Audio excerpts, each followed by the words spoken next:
29th May 2023 and constituted a peace committee under the chairpersonship of Governor of Manipur. But there has been no development since. बाद में देखा गया that the governor को जबरदस्ती वहां से हटा दिया गया because she echoed the voice of the people of Manipur saying that Manipur के लोग दुखी है, मणिपुर के लोग अपसेट है। उन्होंने सिर्फ मांगा था कि प्रधानमंत्री एक बार आए और उनसे मिले।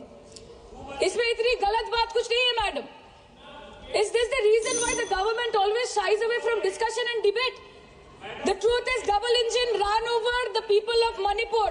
The double engine, your double engine ran over the people of Manipur. And on the other hand, we have our leader, madam. जब कभी भी कहीं कोई दुर्घटना घटी, जब कहीं बस्ती में आग लगी, जब कहीं आंधी उठी, हमारी लीडर वहां खुद जाके खड़ी हो गई।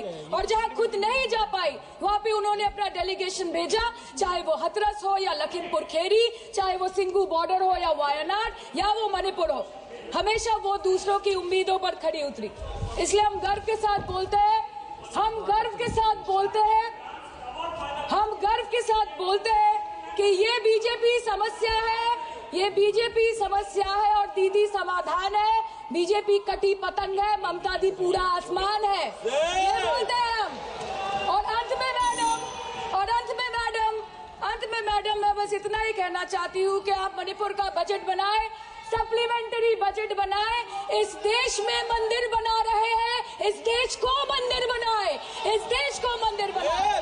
नए भारत में गवर्नमेंट है पर गवर्नेंस नहीं, बजट है पर बचत नहीं, खर्च है पर रोजगार नहीं, बाग है पर बहार नहीं।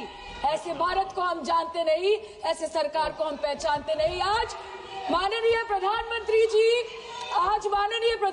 जी मॉरिशस गए, उनको हमारी तरफ से बड़ी शुभकामनाएं। एक तरफ मॉरिशस है, एक तरफ मणिपुर। मैडम जी, यस, हाँ, एक्सक्यूज मी, बोले मैडम जी, आपसे हम यूनिट चाहते हैं। Madam, this is a gross abuse of the chair's indulgence. This is a gross abuse by an honorable member who is exceeding the limit of a debate on the appropriation bill. And she is indulging in abuse of the indulgence that the chair is showing to her. And this is absolutely not acceptable. In this house, when the appropriation bill is being discussed, the rules have to be followed. Raju Bishta. Please give us a ruling on 218. Honorable member is referring to 218. Yeah. That is appropriation. Manipur appropriation. This is Manipur. Raju Bishta. धन्यवाद madam. Raju बिष्टा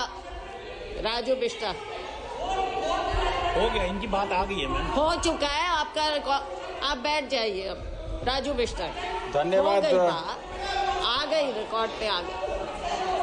Raju बिष्टा, धन्यवाद madam, आपने मुझे बोलने का मौका दिया, मैं आपका बहुत आभारी हूँ। राजू बिष्टा। दीदी, आपका माइक बंद हो चुका है। राजू बिष्टा। और आपका मैं इसलिए भी आभारी रहूंगा कि टीएमसी के हमारी सांसद के बाद आपने मुझे बोलने का अवसर दिया। और सबसे पहले राजू बिष्टा, मैं मैडम 2024-25 का जो सप्लीमेंट्री डिमांड फॉर ग्रांट्स है और साथ ही 2021-22 का जो एक्सेस ग्रांट है और मणिपुर का जो बजट है उस पे बोलने के लिए मैं खड़ा हूं।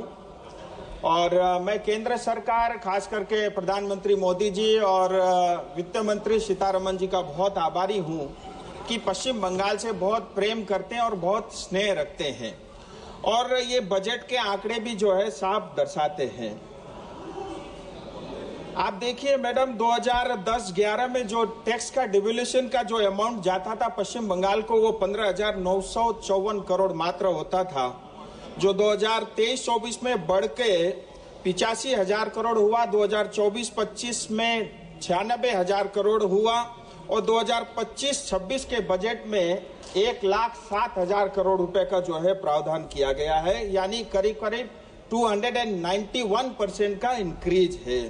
इसी तरह जो ग्रांट इन एड होता है, जो पश्चिम बंगाल को 2010-11 में जो मिलता था 7,800 करोड़ रुपए मात्र होता था, जो 25-26 में बढ़ करके करीब 40,000 करोड़ हो गया, जिसके अंदर में 303% से ज्यादा का इंक्रीज है।